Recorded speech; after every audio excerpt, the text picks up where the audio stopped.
Well, welcome to In the Field Radio, 91.3 FM, WVKR, Poughkeepsie Independent Radio. I'm Erin Boogie. Unfortunately, I'm not here with Lady D tonight, but you know what? Her time abroad is winding down, so I'm very excited about that. So we'll get through these holidays, and then next month she'll be home sometime around my birthday, so that's a good present for me. I'm excited to have her back. It'll be a lot easier for us to do shows and that kind of thing together once she's back stateside. So definitely looking forward to that. In the meantime, check out our brothers in media in the studio with the Rec Boys. They're dope. They also interview artists. They broadcast live every Wednesday night at 7 p.m. on YouTube Live, Instagram Live, and Facebook Live. Also, Too Humble. They got that Monticello area over there on lock. They have a ton of new artists on all the time.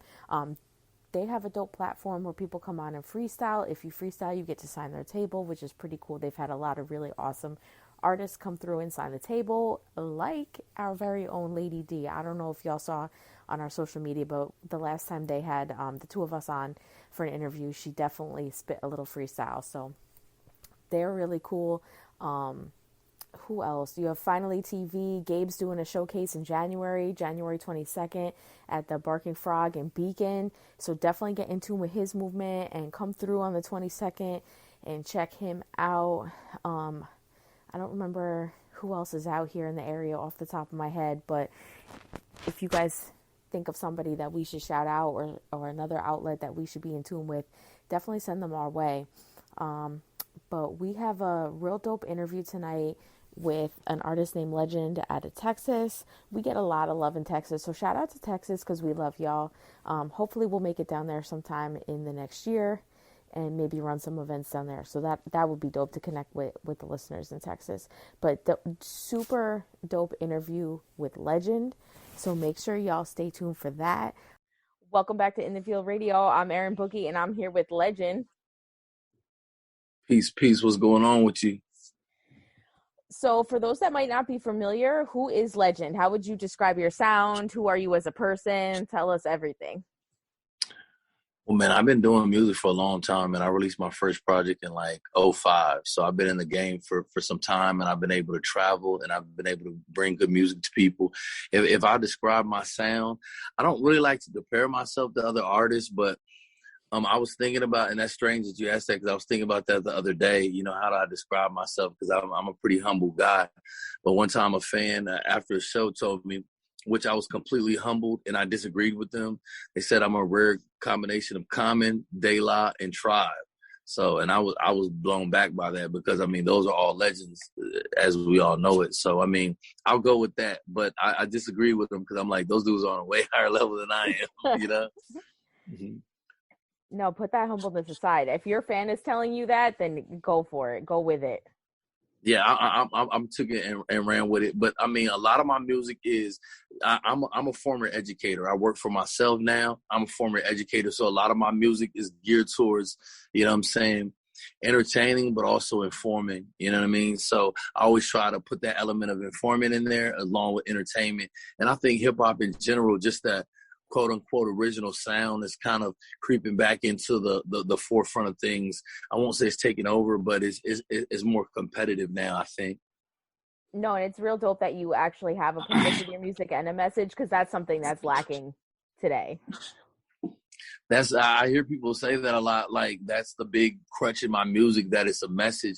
And a lot of times, you know, I think we get a negative connotation where people don't say they don't want to hear a message, but from my travels and the people I ran into, they say they appreciate a message because, like I tell my partner all the time, nobody listens to just one type of music. You know, I like jazz. You know, my wife, she loves gospel music, so we listen to all kind of music. So, I mean, I think with that being said, you know, there's room for me in everybody's, you know, playlist or on your shelf or however you know, digest your music. There's room for what I have to say and my type of vibe, you know? So who were some of the artists that you were listening to growing up? Man, like I said, some of the people I just named, you know, like Tribe and De La and Common. I used to be a huge Spice One fan. Nas, Wu-Tang, you know, UGK, Scarface. You know, I grew up in Texas, so, you know, UGK, Scarface, uh, 8 Ball MJG. I mean, I grew up on all those dudes, and I think honestly, my style is just a combination of bits and pieces of all of those artists. You know what I mean? Because I took something, I think, from all of those artists growing up, because I grew up in the 90s where I think music was, there was more diversity. You know what I'm saying? There was a lot more diversity. And you knew that if you listened to Spice One, that was going to be totally different than listening to Nas. You know what I mean? As opposed to listening to the hieroglyphics, as opposed to listening to Wu-Tang. You know it was going to be totally different vibe. What was it like growing up in Texas? Man, I think I've always been into hip hop music, and I think early on it was kind of like, what are you listening to? That type of thing. You know, I always used to get that like, what are you listening to? You know, because I was always into like KRS One. You know, I was listening to all kind of crazy stuff. And see, people always knew I always had headphones on. I always had a Walkman. Walkman, imagine that. You know what I mean? I can Back when they used to have that. tapes. Exactly. So, I mean, they always knew I was the dude with the headphones and the Walkman, and I was always listening to something. And eventually, you know, I was the oddball, but eventually people would be coming to me like, yo, what's that new stuff that you was listening to the other day that was kind of hot? You know what I mean? Because my friend, he used to always rag on me about music, but he ended up stealing a lot of my CDs. So I took that as you enjoyed my taste in music. You just didn't want to admit it. So how were you finding new hip hop back then? Man, you know what? I was my cousin put me onto a lot of hip hop. You know what I mean? And I think that from there, I just kind of took my love. Because see, when I, you know how it is with the internet now, where you can just hop on to Instagram, you can just hop on to anywhere, and you can find new music that's actually dope. You know what I mean? There were a few hip hop. There was Sandbox Automatic. There was another site, I think it was called the Big Peach. There were, you know, sites like that in the early part of the blog days. There were sites like that where you could go and you could find like dope music, like Planet Asia. I'm a huge Planet Asia fan, you know what I mean? So, and I've been listening to him since back in the day. But you had to really scour for music back then. Now it's at your fingertips. It's kind of overwhelming sometimes. At what point did you get into music? Oh man. Well, I come from a musical family. You know, my father, he played in the jazz band. He played saxophone in the jazz band. And so I always heard music. I always heard jazz music. My mom's huge gospel R&B fan. So I always heard music growing up. And I think that was kind of one of those things where it became a necessity, I think, for me in my life. You know what I mean? Because a lot of albums like my senior year in high school, just the Liquid Swords. I listen to that every day, Oh, you know, my such a good senior year. album. Yeah, classic. You know what I mean? And I think after a while of listening to all this music, you know, you start to realize like, man, I'm a part of this culture and I want to contribute.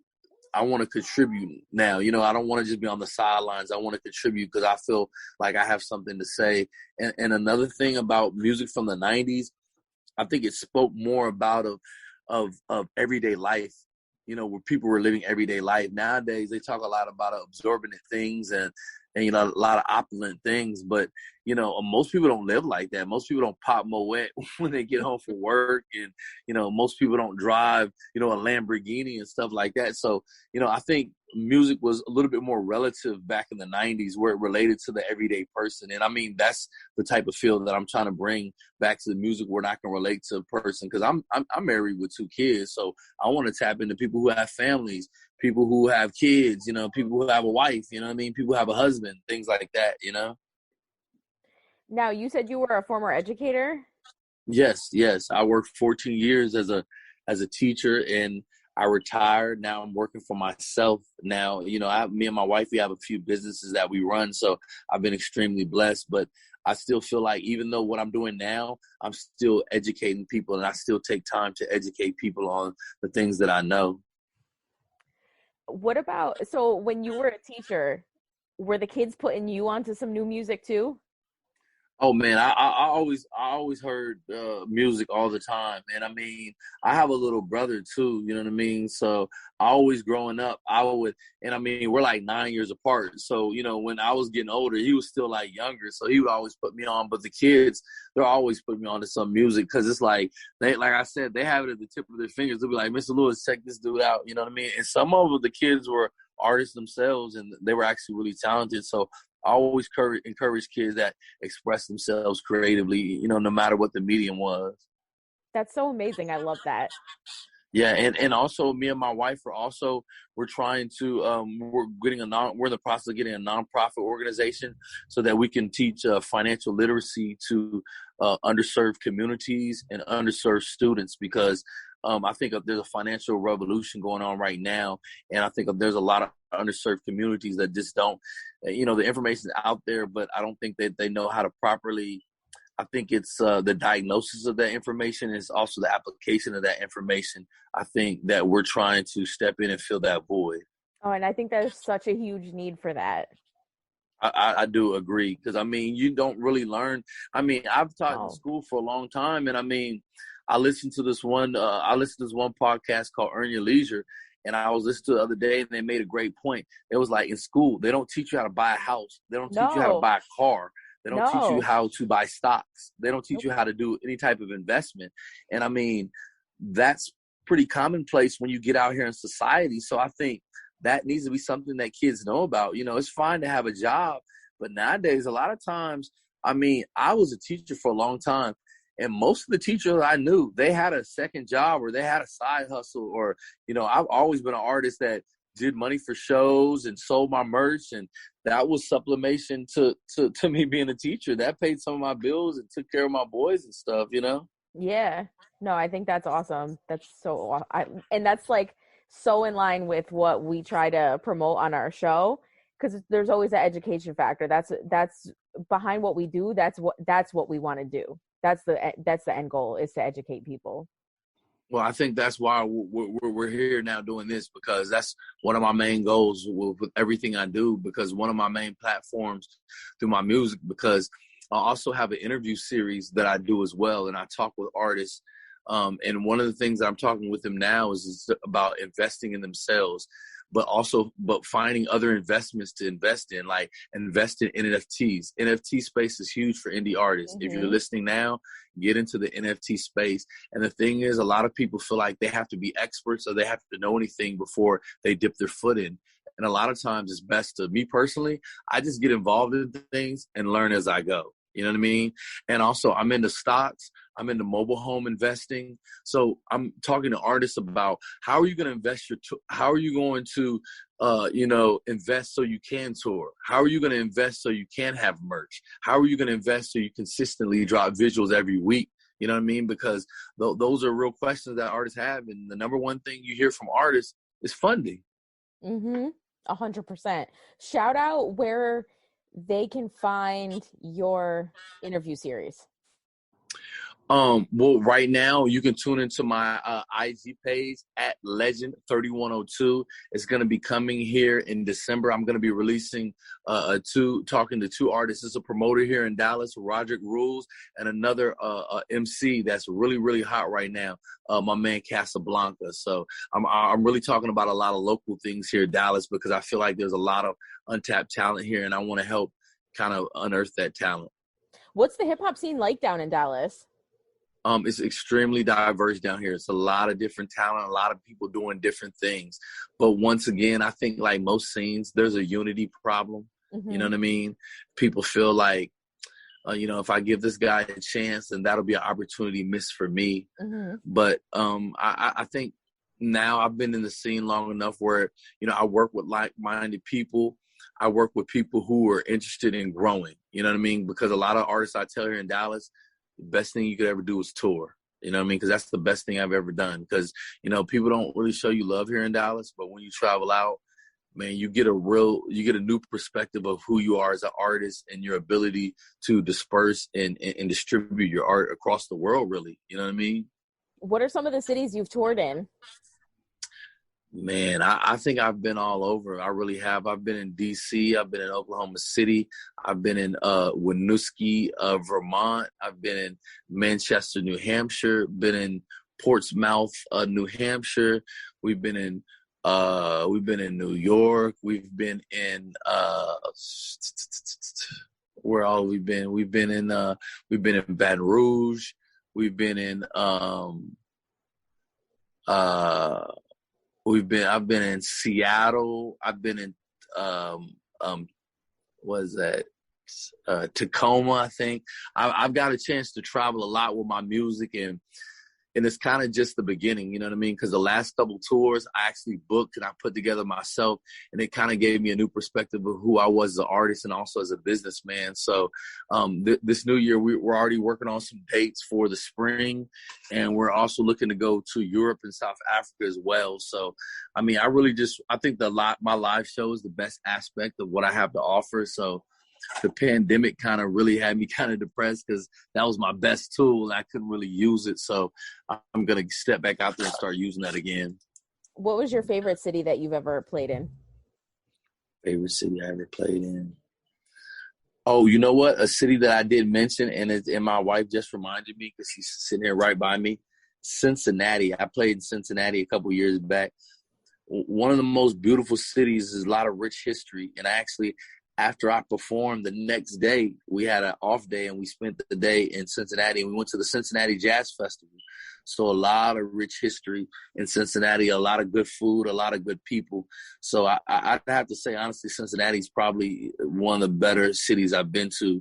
And they really like, as far as like when you perform and when you engage them, they're really tapped into you as an artist. Like they're with you as a crowd. And I mean, sometimes, you know, being an unknown artist is hard to, unless you're skilled in it, which sometimes even being skilled, if it's a tough crowd, you know, you just got to work with it. But they really love good music out there, and they're really engaging out there. I love Cincinnati. That's dope. Well, let's talk about your music. So the latest single you have out is No. It's No, produced by my man, my mentor, my brother, the architect. And I think everybody, and a lot of people don't know him, but they do, because, I mean, he's basically like an Oakland pioneer, you know? So what was the inspiration behind that song? Well, No's really about, we live in an information age, and it was really just asking different questions like, now that we have access to this information, what are we going to do with this information? Are we going to take this information and do evil things with it? Or are we going to take this information and help people out with it? You know what I mean? And also asking, like, what information do we even use? You know what I mean? Because it's so much out here, but it's really about this information age we live in. Because I talk to my sons all the time about, you know, they show me all these funny videos on YouTube, but then when it's time for math, they don't know anything. So I'm just like, bro, the same place that you showed me that funny video, you can go look up math as well. So, you know, it's just strange. These kids, they have a lot of access to information, but it seems like they know less. You know, and we didn't have access to a lot of information. I tell my sons, we had to go to Encyclopedia Britannica and find, like, our information in there, you know, and they can just, you know, ask Siri, you know. How old are your kids? I got a 16-year-old about to be 17-year-old, and I got a 13-year-old. He just turned 13. So, of course, they have iPhones, and they think they know everything. So, you know. How do you juggle being a father and also an artist? Well, I think that was coming up. That was a difficult thing, but I think that my wife helps me out a lot, and also I involve my boys as much as I can in the things I'm doing. You know, they're in our videos. They help. We took them on tour one time. We did a show in Pittsburgh, Kansas, and they were. I had one son on the video camera, and the other son, he was passing out flyers and talking to people while I was performing. So I think for people who have kids, I mean, I think the best thing is to kind of get your kids involved in what you're doing. They may, you know, teenagers act like they don't want to do anything, but from 14 years of teaching, you know, I've learned that kids, they want responsibility. They want to be counted on. They want to be looked to for as a person who's a part of something that's happening, and they're an important part of that happening. You know what I mean? I've learned that. So, I just try to do that. And then also it's about balance too, because sometimes I put the music down, I spend time with them. Sometimes I put them down, I spend time with the music. Are you working on any new music? I was actually working on some stuff just before you called. I'm working on some new stuff with it's a UK producer. His name is Four Limbs. He's done stuff with Def at the Derby, Lord Juco and Cousin Feo. He's worked with them. He's done a couple other dope artists. I got a project with him. It's the EP called Four Eyes, because I used to wear glasses and they used to call me Four Eyes back in the day. So the concept's kind of like I have four eyes, but I had a better vision than a lot of people had, and my vision played out a little bit better. So that being a four eyes, and it's a picture of me and my mother when I was a kid with my Coke bottle glasses, and it's a cover I designed. So, and then also I'm working with one of my in-house producers right now. My man Jay Lou, we're crafting some stuff for my Garvey Prospects media label, and also my wife, she's my business partner, and she's also an artist on the label. We're working on some music of hers as well. She's real picky, so that's a longer process. So, she likes everything to be on point. So I think that makes me better as an artist as well. So shout out to your wife. What kind of music does she make? Oh man, whatever she feels like making. She may rap, she may sing, she may do some gospel. I mean, she has so much talent. She's very, very, very talented artist, and I can't wait. I hear some of the music that she does, but other people don't hear it. So, but I'm excited for people to hear that, because that's kind of the cornerstone of what I'm trying to do in this new year, as far as expanding upon the music I have, because she has some music coming. Like I said, my man Jay Lou, he's an in-house producer. He's going to be dropping some music of his own. So this next year is kind of about showcasing other people that have helped me build what I've been able to build over the last, couple of decades. What's your wife's artist name, so that way our listeners can tune into her too? B Marie. Yeah, you can check B Marie out at B Marie Inspires. That's where you can check her out. On IG, that's probably the best place where you can go right to her page. You can look at some of her videos and some of her music. All right, so now we're going to get into some of the fun questions. Who are some people that inspire you? Who are some people that inspire me? Oh man, there's so many people that inspire me. I think my parents probably are two of the people that inspire me the most, because I mean they've always been supportive of me, and they've always laid like kind of a platform for me to be successful. Both of my parents were teachers. So, I mean, I think I grew up with that background of, getting work done, you know what I mean? Mm-hmm. Producing results, you know what I mean? I think that was key to them, because it's good to work hard. But, my grandmother used to always say, like, you can think you did something, but you didn't do anything. You know what I mean? So it's saying you can work hard, but if you don't produce results, you have to really take a step back and kind of ask yourself. But I think my parents, a slew of artists, I could go down the list. I think Wu-Tang, Nas, Razzcast, I think those are some really big artists that I've listened to. Planet Asia, like I said, those are probably 4 artists that I've listened to through the years that I've always I've tuned into for kind of guidance, as far as like, what I think is hot and what I think that will continue to move the bar forward as far as hip hop. I think also I read a lot too. So James Baldwin, he's one of my favorite authors. He's inspiring, because a lot of things he writes is real potent and real to the point, and he wrote about it in the 1950s, but a lot of the stuff rings true, currently. Dream collab. If you could work with anybody dead or alive, who would it be? Man, I would definitely, and I forgot to say her name on who influenced me, but definitely Sade. Me and her. Dope. If Sade, if you're listening, let's get in the studio, please. Sade, I hope you're listening. Yeah, if you're listening, please. But I'm a huge Sade fan. Like that's when I'm not creating and I'm just going away from, my own creation and just listening to music to entertain my own self. That's something that I listen to a lot. You know what I mean? Because he takes my mind to another place. Who's a producer that you would like to work with? I'm definitely Ninth Wonder. I mean, it's between Ninth Wonder and Alchemist. Those are 2 of my favorite producers. And I actually got a chance to interview. I've been doing interview series for a while, so I got a chance to interview Ninth Wonder back in the day. Real cool, humble guys. So give me any 2 of those guys, and I'll give you some heat. Who are you listening to now? Man, who am I listening to now? Oh, well, like I said, I'm listening to Planet Asia's new album that he has with Evidence. I think that's an amazing piece of work. I'm listening to Being the Butcher. I just saw him in Fort Worth with his whole crew. They gave a great live performance.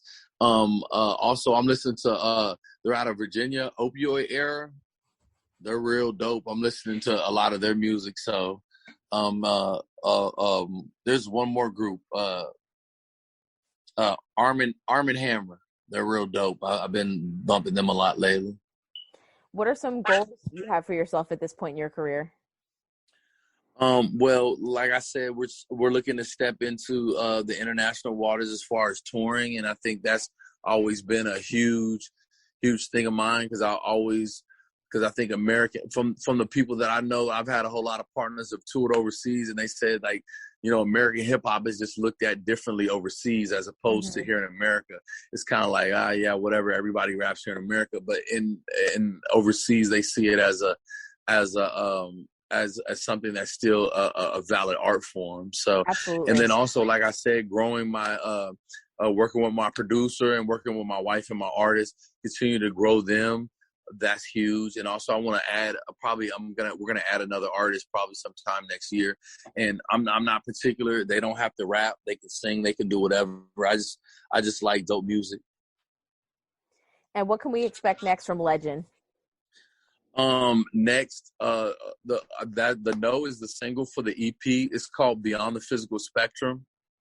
And that's going to be my next EP. I have 2 videos finished that are going to be coming with that. So you're going to see that soon. And then after that, you're going to see the J. project. That's going to be with visuals. I don't have a name for that. It's possibly called Blood Legacy because J. is actually my little brother. He's very musically inclined. He's always been that way. So it's called Blood Legacy because we've been through a lot of things together in our lives, and that's kind of our bond. And so that's what I'm bringing forth right now. That Beyond the Physical Spectrum is what I'm going to start promoting in December and in the new year. All right, and let our listeners know where they can find you on all your social medias, where they can find your music and all that. If you're on Instagram, you can hit me at Lejend, Lejend 3102. Lejend, Lejend 3102. And if you're on Twitter, at Texas Heat, you can always drop me a comment there. And then if you want to check out the music and the videos, you can go to my Bandcamp page. That's Lejend, once again, Lejend, 1.bandcamp.com. And you can go and you can look at my videos, listen to my songs. You can also purchase exclusive merchandise off my site as well. Welcome back to In the Field Radio. I hope you enjoyed that interview with Lejend as much as I did. That was such a great interview. I really felt like I learned a lot from him. I felt like he kind of has the same message that we do here at In the Field Radio, which is education, education, and education. That's why we started this platform, was to highlight independent artists, up-and-coming artists, and to teach people along the way. And so I really felt during that interview that, our missions definitely aligned. And I hope that, as far as how we run this show, I hope that's come across to you as the listeners, and I hope that came across in the interview as well. So he's super dope. Next week we have an interview with Deuce Broadway. He came all the way from Peekskill to do an in-person interview, which was really special because I don't get to do a lot of those anymore. So definitely make sure you tune in again next week for Deuce Broadway. Make sure you get in tune with Lejend and, keep up to date with what he's got going on. And follow us. We're everywhere at In the Field Radio on all social media. You can find us at inthefieldradio.com. Check out our website. Our email address is info@inthefieldradio.com. And as always, we would love to hear from you guys. Questions, comments, concerns. We love any and all feedback.